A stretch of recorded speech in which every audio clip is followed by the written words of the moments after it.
Hi, this is Betty Baye, and welcome to episode 1 of the 3rd season of Good Grief, Good Gossip, Good God, better known as the G3. And I want to introduce you to our new co-host. Hello, I am Gwendolyn Brashear, and it is a pleasure to be with you today. And I am Letty Johnson. I'm super excited to be here with my sisters. I saw Gwen on the screen in church, and I thought, oh, she's going to be wonderful. And then Miss Letty Joe, who I always thought was a little girl, until I learned was a grown woman. So, I mean, anybody can see that in season 3, we're going to be a great team. I love these women, and we're going to be talking about all kinds of topics. But first, I want to introduce you to my sisters.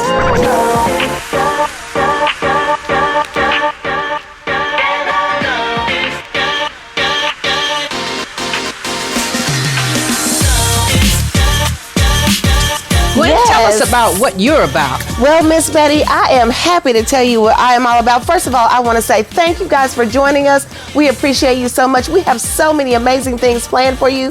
But the thing that is exciting to me is that we are going to inspire you with great episodes, whether it is something that is going to help you in your life or something that just makes you feel good. We've got the goods for you this season. So make sure that you stay tuned to all of the episodes. What do I love to do, Miss Betty? Well, let me say make money. This. Make money. Yes, honey, make money. I am here for it. I am here for it. So I am an entrepreneur. I do have a couple of businesses. Gwendolyn Brashear is the co-owner of Jumping the Broom Bridal Studios, where she sells wedding gowns. But one of my passions is giving back to people because I love people.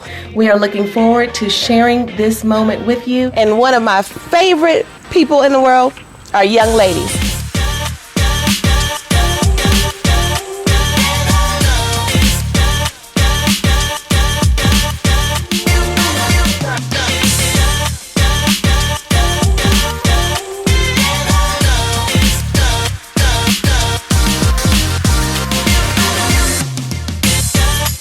So one of my passions is my 501c3 called Girls United, where we mentor young girls, give them all the tools that they need to become great citizens, not just lifting themselves up, but bringing a sister along with them. So that is my passion, along, of course, with my family, my husband and my daughter. I am all over the place. I do a million different things, but there's nothing better than family. There's nothing better than friends, and there's nothing better than my St. Stephen's crew.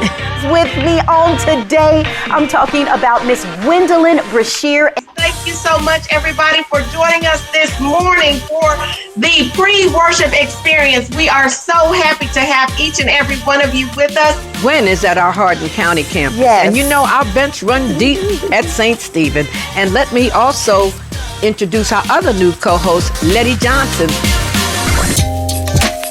It's such a pleasure to be here with you all. I'm super excited about all of the things that we're going to be talking about, how we're going to learn and grow together. And I think that just kind of leads me into what my passion is. My passion is growth. Right? Yes. I am an entrepreneur. I run a personal and professional development consulting firm. Gifted by Design, specifically, what we do is we disrupt thought patterns as well as behaviors to help people to reach their full potential. Teaching people how to really lean into their gifts and their passions and their purpose. My work specifically is doused in diversity, equity, and inclusion. As well as working with organizations, right, in terms of organizational health. Helping them to see that, listen, there is great value that you add to this organization, and because of that, we see you, we want you here, we want to affirm who you are, who you want to become. So I spend a lot of time working on the front lines of our community. Yes. Whether it is investment in terms of dollars, investment in terms of people, investment in terms of events, activities, education, really decide what is going to be the best avenue for you to be able to close the gaps in terms of the E&I. So super excited to always lend my gifts and my talent. My love is I'm from the church. I'm a church girl. And so yes, love I've watched her grow up. Miss Betty, tell us a little bit about you. Well, I think everybody knows me.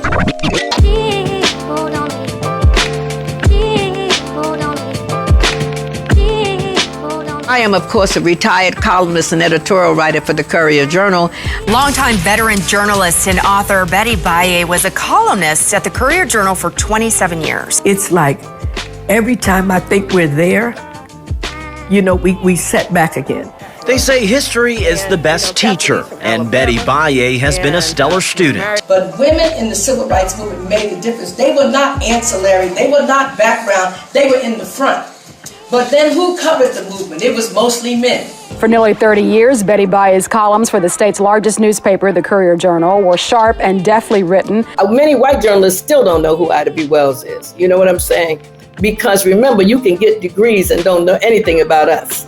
You can get a degree in English and never read Toni Morrison. When it comes to being black in America, Baye, like so many others, has more than 400 years worth of history to learn from. Most of the time, what you learn in journalism schools is separate your journalism and your activism. They don't kind of work together. You're supposed to be this neutral party, which is a lie.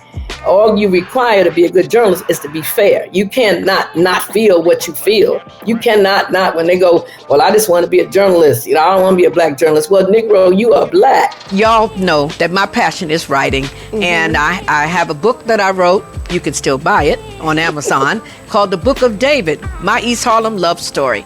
And I'm talking about the cancer journey with the love of my life and losing him, and also what it means to be a caretaker. And all that you go through, because all of us who have families at some point or the other, we might become caretakers. Absolutely. And love will get you through. So I talk about really how God has kept me all these years. I've been 10 years out of active journalism at the newspaper, but I still do consulting work. But I'm so excited because I've been with G3 from the beginning. And when I thought about this show, I really wanted it to be a show to be our version of The View, The Talk, The Real, and all of that with real women. Absolutely. And while I'm at it, I just want to thank our previous co-hosts who were with us. And let me tell you, all of them, Michelle Porter, Phyllis Clark, Stephanie Lackey, and Tracy Johnson. They're all moving up in the world and doing their entrepreneurial thing. But again, as I said, the bench at St. Stephen is deep. So I just want to have a good time this season with new co-hosts. And we're going to be bringing you people, because everybody brings different energy to the show. Coming up later in the show, is going to join us, and she is going to teach us how to make healthy soul food. I don't know if you can say those words in the same sentence, but we're going to give it a try. And I know that she is such a great chef and holistic coach that she is going to bring it home. Because we have that old-fashioned thing about if you speak a certain way, you're trying to be white. Yes. You're talking like white people and stuff. And I always call us bilingual because we got the way we need to talk for TV and the way we talk to each other. Yes. Don't you? we'll be right back with good grief, good gossip, good God.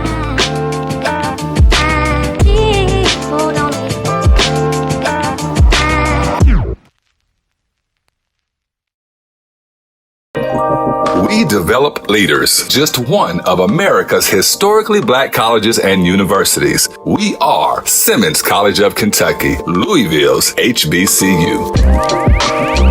The black community is pregnant with talent. There is talent.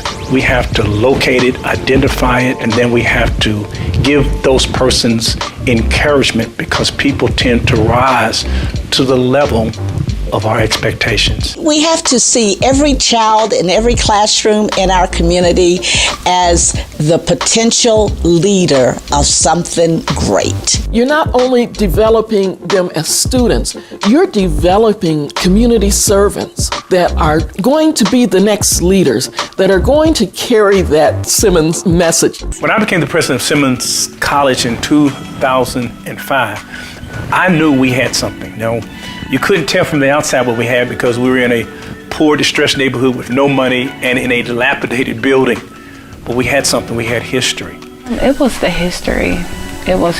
Like, we not only just me. Going to Simmons is definitely an experience because of the history that we have here. That teacher, he started just laying the history down on us, and when we heard it, it like really inspired us. Like we looked at him in the way of us being delivered. Like that history just was like, whoa.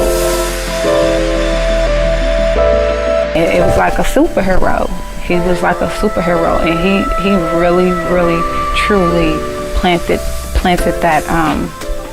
that inspiration inside of me to want more. That hunger just really was like, oh my goodness, like I want to know what he knows, and I want to do what he do.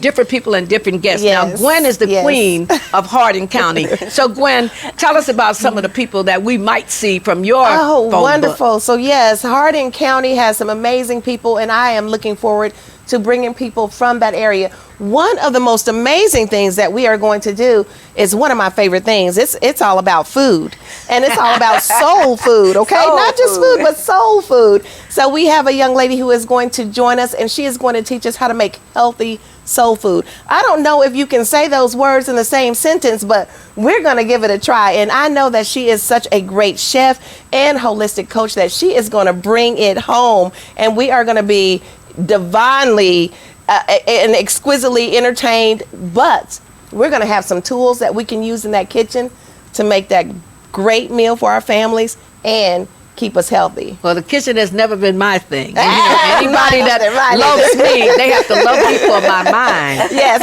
that's not my strong suit. I always say that my kitchen and I, we are just getting to know each other.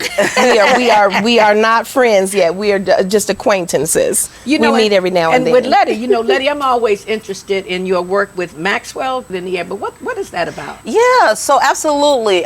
So the John Maxwell Company, he has produced the John Maxwell team. So it's about 40,000 of us that are trainers, speakers, coaches around the world. And what we do is we really lean into our area of expertise and really help to train people around personal and professional development, growth, their gifts, passions, mindset. And it's interesting that you mentioned about our episode around the food, because we're going to be talking about mental health, right? And we're going to be talking about what role the food plays within in context of our mental health, how that really affects our nutrition and our bodies and things like that. So super excited about that upcoming show that we're going to be doing. And you all, for me, today I did something wonderful. I decided I had a doctor's appointment this morning, and when I finished, I went on my little patio in the back, turned on some Paquito de Rivera. Oh my and said, goodness. I am going to read for 2 hours and listen to music. And I think we really do have to learn how to nourish ourselves. That's right. Absolutely. All of us don't necessarily go to the gym, though we probably should. Yes. But the point is that there's a way to physically nourish ourselves, and there's a way to spiritually and psychologically. Yes, I feel like we have just added another show to our shows. The topic is self-care, because we can never get enough self-care, and we can never learn enough about how to do that self-care. And there are so many ways, so many great ways. I'm envious. Yes. Look, when I took the time that I said every day. Now, anybody that knows me knows that music is my thing. I can't sing or any of that, but I love music. And every chapter in my book is the title of a song. Oh my because goodness. music means so much to me, and it's my nourishment. It feeds me. But at the same time, I think that you need to take care of yourself, but you need to also take care of other people. Yes. And I'm at that stage now in my life, and it feels so good when I have the people that I need, that I love to be around me. And if I don't make another friend, I'm good. Well, wait a minute now. We are in that bucket. Well, you're in the bucket, baby. We made that bucket. You are in the bucket to be on. I just wanted to say, so this Maxwell group, teaching people or talking to people about how to speak and how to carry ourselves and how to do that. Because we have that old-fashioned thing about if you speak a certain way, you're trying to be white. Yes. You're talking like white people and stuff. And I always call us bilingual because we got the way we need to talk for TV and the way we talk to each other. Yes, I love Today, it. a baffled lady observed the show where my soul dwells and announced that I'm articulate. Which means that when it comes to enunciation and diction, I don't even think of it because I'm articulate. So when my professor asks a question and my answer is tainted with the connotation of urbanized suggestion, there's no misdirected intention. Pay attention because I'm articulate. So when my father asks, what kind of thing is this? My articulate answer never goes amiss. I say, Father, this is the impending problem at hand, and when I'm on the block, I switch it up just because I can. So when my boy says, what's good with you, son? I say, I just fall out with them people, but I done. And sometimes in class, I might pause the intellectual sound and flow to ask, yo, why these books never be about my peoples? Yes, I have decided to treat all three of my languages as equal because I'm articulate. You have to know your communication style, right? Okay. You have to know who you are. And a part of that is really doing the work, right? What we classify as doing the work. When you talked about that self-care, you also need soul care, right? Okay. And so really that spiritual, right? Whatever your thing is, right? That spiritual alignment, really feeding that so that when things happen in your life, right? You're committed to doing the work, right? In terms of who you are as an individual and honoring yourself. And then comes the self-care, right? Yes. So that's soul care, then self-care. Yeah. I agree with that. I think that in one of my positions as a risk manager, that's one of the things I like to do is encourage people to make sure that they understand that the best thing that they can actually truly invest in is themselves. And if you are taking care of yourself and you are doing good by yourself, then everything else it might not fall into place just like you like it, but it's more likely to fall in place like you like it. You just have to keep working at it. But without taking care of yourself, you cannot take care of anything or anyone else. So that is so and the important. work never stops. Never stops. I was talking to a group of 50-year-olds, and for me, they are young enough to be my children, but and I think I look pretty. Yes. Anyway, but my point is that I said to them about turning 50 because they're talking about turning 50, and one of the things I said is, you all are talking about your best life. Let's be clear. This is your only life. This is your only life. That's good. You know what I'm Yes. saying? And as I look back, I am so glad. Like I told somebody the other day, I am so glad that I went to Egypt.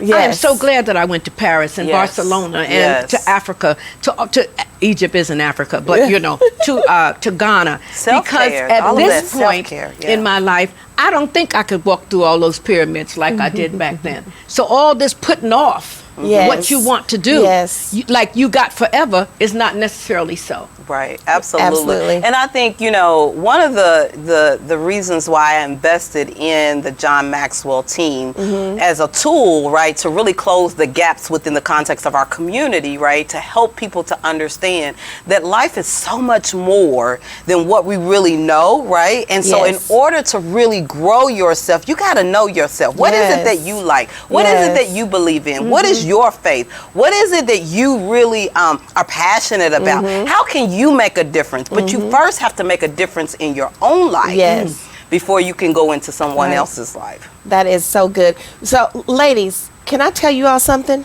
Tell us, baby. I have some good gossip. Uh-oh. Yes, I do. I have some good gossip. Would you like to hear it? I'd like to hear it. Please. Well, so my good gossip is this. So it's also kind of a good business policy as well. Okay. So do not be in the business of condemnation Be in the business of loving yourself and others. Be in the business of healing yourself and others. Be in the business of compassion. Be in the business of sharing a kind word or a smile. Be in the business of lifting others up as you lift yourself up. And you know what you get? You get the best business of all, and that is nourishment for your soul. That's the good gossip. And we always need a good gossip. A And good that was word. the good That was a gossip. good word. That was a good word. A good Okay. word. That is a sermon right there. Okay. That is the book Yes. of Gwendolyn. The book of Okay. Gwendolyn. The book of Gwendolyn, chapter 1, verse 25. Okay. That we Write it need. down. And that's why I love Proverbs, because Proverbs make so much sense. Because Yes. you know, you just go, that makes sense. And what we want to always do on our show is to make sense.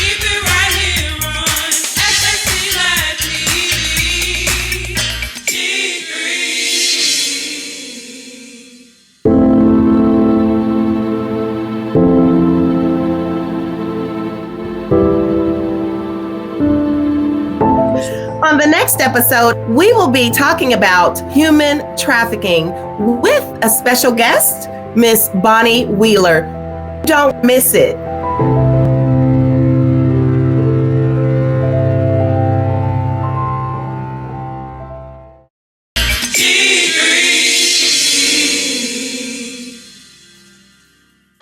To make sense. So, you know, I just think about you. I'm so excited about this season, and I'm so excited about to have 3 seasons where St. Stephen has developed this whole TV network in the midst of a pandemic. In the midst of giving a ourselves a new audience, and like they use that word, pivot. I mean, we have just learned how to pivot. So we're going to be with you. Sometimes we're going to be in the studio. Sometimes we're going to be on Zoom. But we have learned how to pivot. And isn't it interesting how it takes a pandemic for us to learn? And a pandemic can be COVID, or a pandemic can be a pandemic in some other kind of way. Absolutely. But what does it make you do? What does it make you do? It has taught us to make things work regardless of our circumstances. And I think that is the most, it also has taught us to take time to for the important things in our lives. Yeah, absolutely. We have a saying here at St. Stephen, new day, new way. I am here for it, because before the pandemic, girlfriend was out all day and all night working, sun up, sun down. So busy, my head was spinning. I am still a busy woman, but I do stop to make time for the things that are most important to me. It's a new day, a new way. We learned that pivot from that COVID, but we're going to keep that thing rolling because it is too important to us to let it go now. And, right? And what about this? How our church has grown. Yes, we're reaching more absolutely. people across the world. Yes. Across the world. Across the world. Across but the what world. about, you know, when you pivot in your life, sometimes God gives you a pivot. I think to make you stronger. Resilience. You know, So, and I keep yes. telling people, do not be afraid of failure, because yes. what is the absolutely. failure is not to try. Yes. And failure is really, failure over and over again is how you get to success, Yes. right? And so we really have to put that into context, that what does success mean to you and for you, and what does it mean to really attempt, right, those challenges or those hard tasks, and really learn how to become more resilient in the process. It's all about teachable moments. It's a teachable moment when you're successful, but it's definitely a teachable moment when it doesn't go as you thought it would go. And it's so important to be in a posture of reflection in order to understand that sometimes we win, absolutely, and we cheer for those wins, but sometimes we learn too. And this life is about growing and really challenging ourselves to become our best selves so that we can really help someone else, right? Multiplying significance. And you realize that when you think about what your passion is, and what God gives us all of these emotions, and He gives us choices to make, and then He lets us make mistakes, and then He forgives us, and then we get back up again and we keep doing it. But life, you know, there's a song used to be, life is but a dream, is what you make it. And the other thing I've learned is that you really never know when somebody's watching you. I remember a sermon a long time ago that the Reverend Leon Sullivan gave, and he said, carry yourself in a certain way, because you don't know who's looking up to you. We never know. We never know. So I'm saying that as someone who's been in the public eye for some time, I just know that I want to be something that will make my parents proud. Yes. Absolutely. And so all of us on this show, in one way or another, we don't know where this show is going to go, where in the world it's going to be, and we don't know who will recognize us when we're on the street. The question is, are we going to be the same people? Yes. That they see here on the screen, or when they see us on the street? Absolutely. Yeah. You know? Yes. You have to be consistent. And you know what? This social media thing. I mean, Letty. Okay. You know, social media. You know, you used to be able to do stuff and you could be a little clandestine. Yes. But now everything is on the social media. It's accountability. It requires Yes, that is a different good kind of word. etiquette. I mean, what do we do with all this social media? Because I'm like, okay, I'm still doing emails and stuff. You know, this Twitter, tweeting, Yes. twerking, and the It's whatever. a lot. Letty, what about the social media, baby? Well, What is the protocol for being on social media? Well, social media is that, you know, you show up how you want to show up in real life, right? Ooh, okay. And that's always been my philosophy, Yes. is that, you know, the way I am on social media is how you're going to encounter me on the street and how you're going to encounter me at the church or wherever it is that when I'm teaching, right? I always want to represent my relationship Yes. with Christ first, Yes. right? And I talk about my 5 F's. My 5 F's start with my faith, right? Then, you know, my family and my friends, right? You know, and our future, right? Which are our Yes. young people who are watching us, who we may not even know, you know. And then lastly, you know, our finances and then our fitness and health. And so that's my belief system. You know, I stand on my belief system. So wherever I show up, whether it's social media, whether it's live in person, I'm pretty sure most people in this community will say, that's Letty. That's how she is. She's very consistent. Absolutely. I don't know how to be anybody else, but me. But Letty. Yeah. Yeah. And what about that? You said that it's what did you call it? Your system? Say it again. It's my belief system. Your belief system. Yeah, values-based leadership. You know. Girl, go on. I told you the bench is deep. The bench is deep. We got it going on. And listen, we're getting down to the closing credits, but didn't I tell you that Gwen Brashear and Letty Johnson are fabulous and that we are going to have fun this season? And I am so excited that my church, that my pastor Kevin Cosby had the vision to create a TV network. And we become the roadmap for other people. And I am so excited about this show. And again, we will be handling all kinds of topics. We're going to be leaving you soon, but give us one line from your good gossip. Remember that you have the power to be everything you could possibly ever want to be. And guess what? God will put you even higher than that. He sits high and looks low. Is that right? Yes, he does. But anyway, look, we are so Absolutely. glad you are here. Yes. Thank you. And remember, look for us in upcoming episodes where we'll be talking about all kinds of things. All kinds of including wonderful possibly things. a new movie that's coming out. Yes. The author of which is a good friend of mine and somebody that Yes. Gwen knows. But we just never know. You write never a book know. and you never know if it's going to never be a know. movie or whatever Gifted it's to going grow. to be. Absolutely. So thank you for tuning in. And remember to join us again at the G3. Good Grief. Good gossip. And good God.